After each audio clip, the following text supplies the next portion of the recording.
What's going on YouTube? Well, here's an attempt at another video. I'm still trying to figure this out. I'm new to this whole YouTube thing, so please bear with me. My editing is going to be either non-existent or just suck. So your patience is much appreciated. So what I'm going to do today is I'm going to do a quick review on a battle belt that I've been using. A buddy of mine did an earlier review.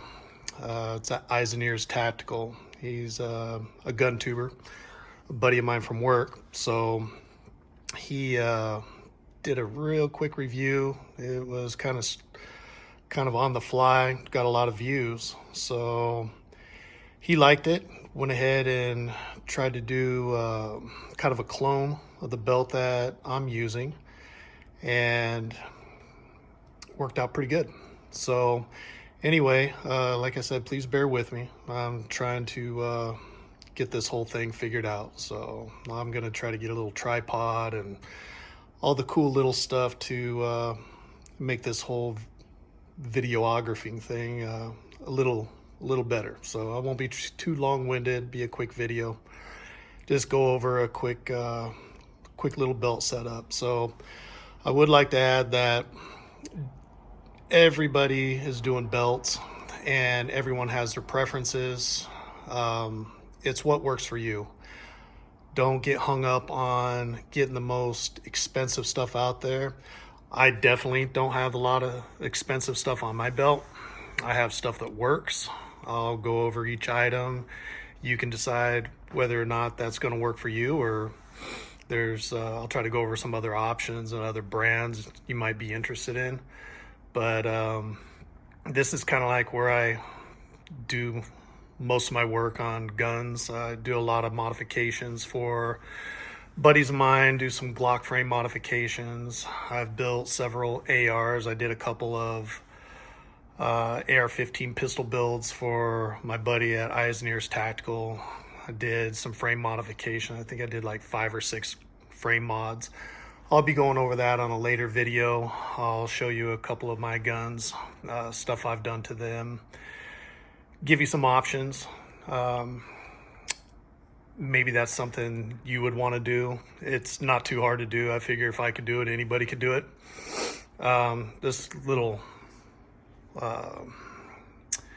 shop bench I built. So this is just real quick, just my little work area here in my garage, where I kind of get away from whatever's going on at either work or inside the house and do my thing.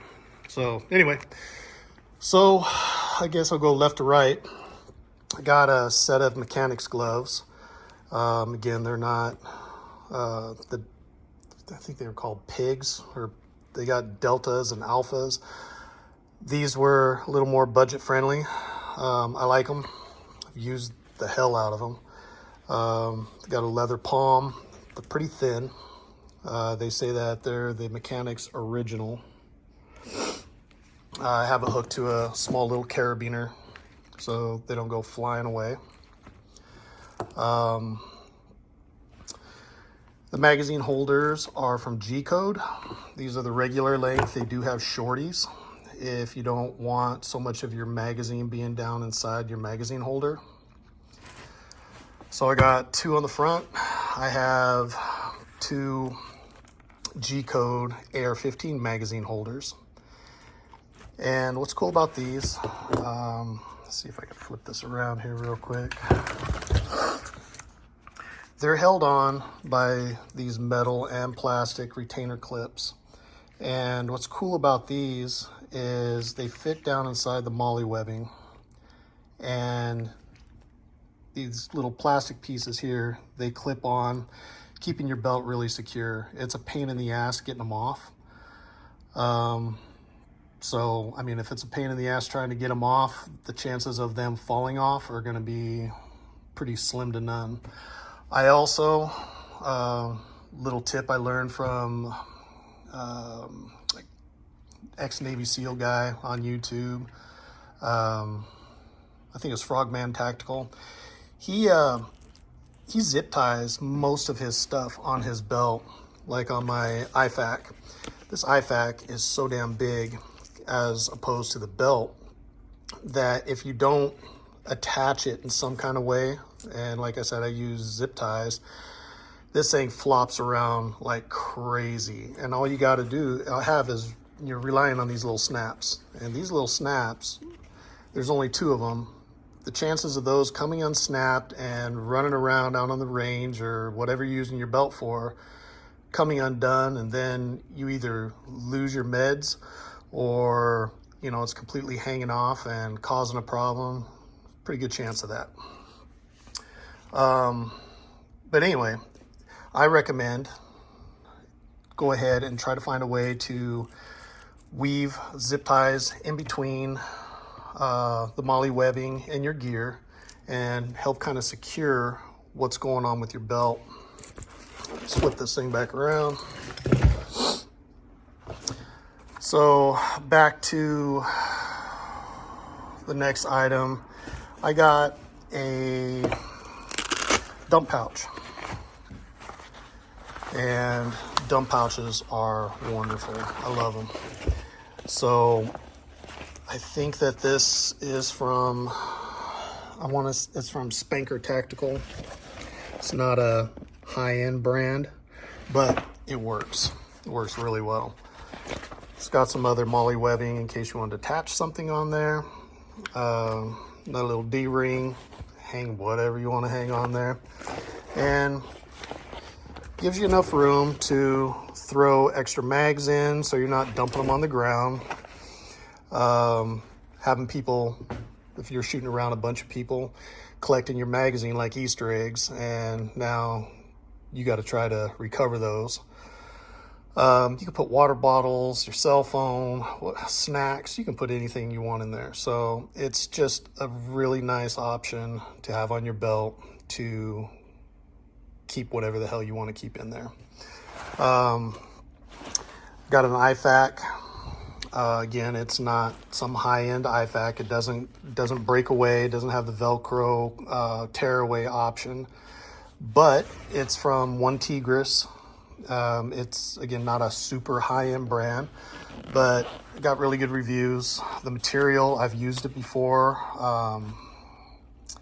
It's good material. It doesn't seem like it's going to fall apart anytime quick. And plus, I'm not in the tactical game anymore. I'm not on any team like I used to be. I'm not overseas. If I was, I guarantee you I would go with some more high-end stuff, but I'm kind of on a budget where, you know, I use what I think I'm going to need. So I have just the essentials in here, stuff that's going to stop the bleeding. I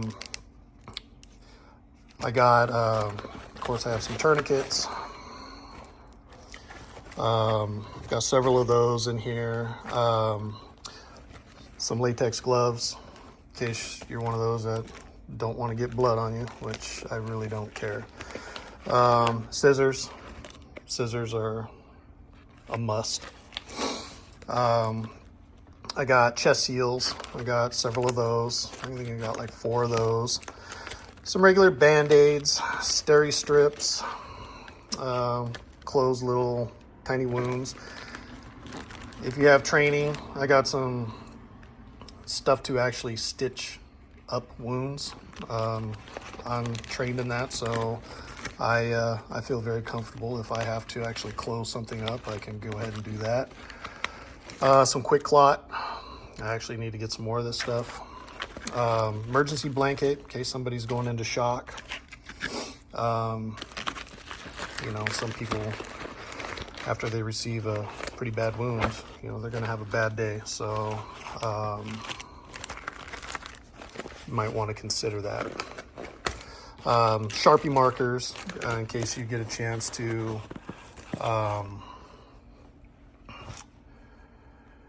put the time that you actually applied the tourniquet. That way, when you get to other medical personnel, you don't have to remember off the top of your head, because that is a high stress situation. You might want to write that down if time permits. Also, I think that these little holders here. You can use them for magazine holders. You can use it for like what I'm doing for flashlight and a multi-tool. They're from they're from Spanker Tactical. Everything kind of secures down with these little shock cords. I have a little Streamlight, and I went ahead and painted it because it was black and I just wanted to kind of match my belt. So rechargeable, good light. Always good to have an extra light with you. Don't rely just on your pistol light or your primary light on your AR.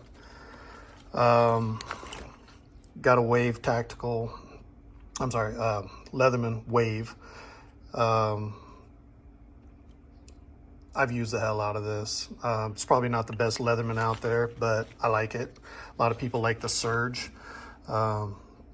Great option. Next item is I got a belt knife, and this is from ESEE.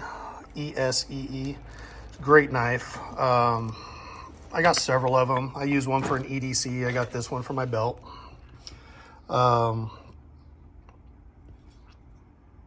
It's a SE3.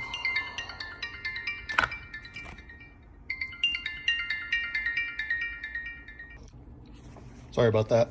I got a important phone call I had to take. Anyway, great knife. What's cool about these knives, well, it comes with a Kydex case. What's cool about these knives is that they have a lifetime warranty and it's transferable. Even if you bought it from, say, a yard sale, or you got it gifted from somebody, found it on the street, whatever, you break it, send it back to the company, to ESEE, and they will give you a new one. They'll upgrade it if they don't make that particular model anymore. Great company. They really stand behind their product.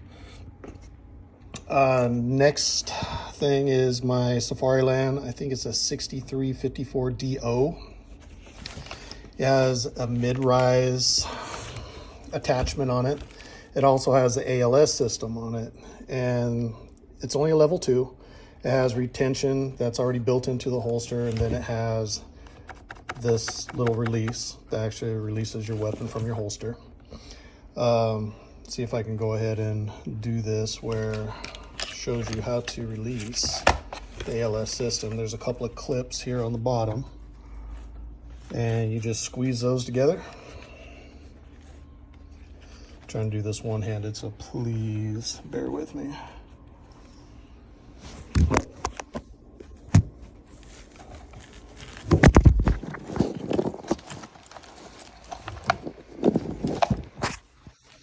There we go. So when you pinch those together, it comes off 2 pieces. You got a male and a female end. This slides into this section here. And what's cool is if you have different holsters, doesn't even have to be a Safariland, but as long as it has the Safariland ALS system, you can keep this portion on your belt and you can swap out holsters. Say you have a SIG or a Staccato or a Canic or a Smith & Wesson M&P, whatever brand you're shooting, and you want to shoot different brands on this same belt, you don't have to necessarily do some big belt swap or holster swap. Just pinch these together, slide this off your belt, and attach another holster for another weapons platform. Another great option. Got a leg strap, pretty cool. I mean, it keeps things from flopping around, also for holstering and taking your weapon out. You'll be running around. Kind of eliminates any extra flop that would be possibly going on with your setup. So anyway, clips right back on, stays super solid. Love this holster. I haven't had any issues. I've been using Safariland for probably 25, maybe 30 years, and I love the product. Of course, I'm not sponsored by anybody, so it's just me and my opinion on their product. Never had one of their products fail, and they work flawlessly. Also keep a tourniquet on the front of my belt. They do say that exposure to elements, the weather, can actually reduce the lifespan of tourniquets, and that could be very well true. So just kind of keep an eye on them. If you have a holder to put it in, great option, go ahead and do that. And just make sure that the integrity of your tourniquet is good, because the last thing you want to do is have to be in a situation to use it and that tourniquet fail, and now you have a major problem. Now you become more of a problem than a solution. The belt that I'm using is from Wolf Tactical. Let me see, I have my inner belt. I'll give you a quick little shot there. The inner belt, this is one of the options I chose. It has a Cobra buckle, which is great. It makes taking these things on and off really easy. The inner belt attaches to the outer belt by Velcro. So this goes onto your belt, around your pants, inside your belt loops, just like a regular belt. Make sure you have the fuzzy part of the Velcro exposed, and tighten it up so, just like a regular belt. And it just folds back over on top of itself, no buckles. And then you just align your belt with the inner belt and outer belt together, and it will stick on your belt. There's no use for keepers and all that other kind of old school stuff. The belt does not move around at all. It stays very secure. The Velcro is amazing. I haven't had any issue with it, whatever. I really like the system. It really came in handy. Try to do this little Cobra buckle thing in case you guys aren't familiar with it. Again,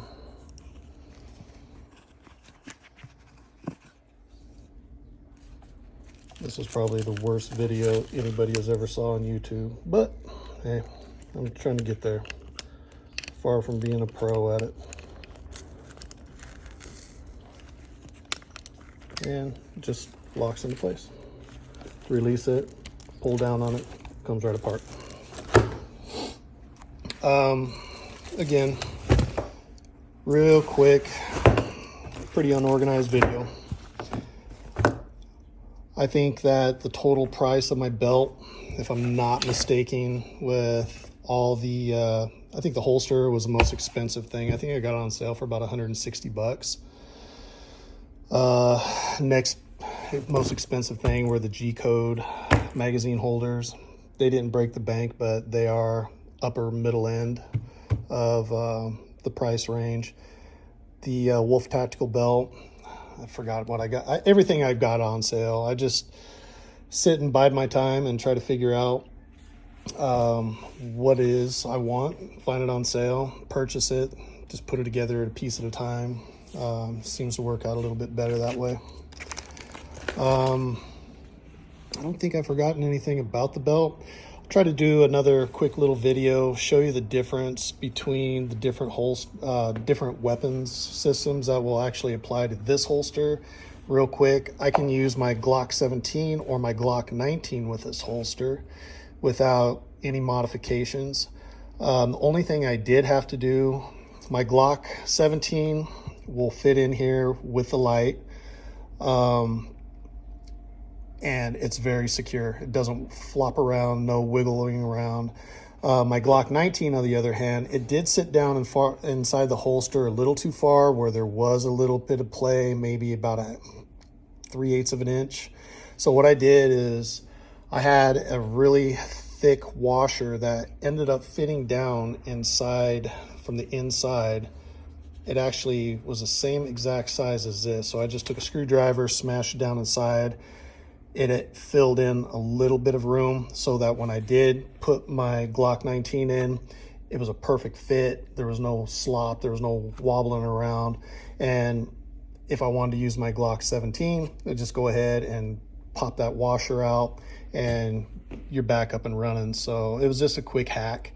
I do like the fact that you can use 2 different weapon systems in there without having to get 2 different holsters. So that was a bonus. Again, Safariland, I think it's a 6354 DO. Highly recommend those.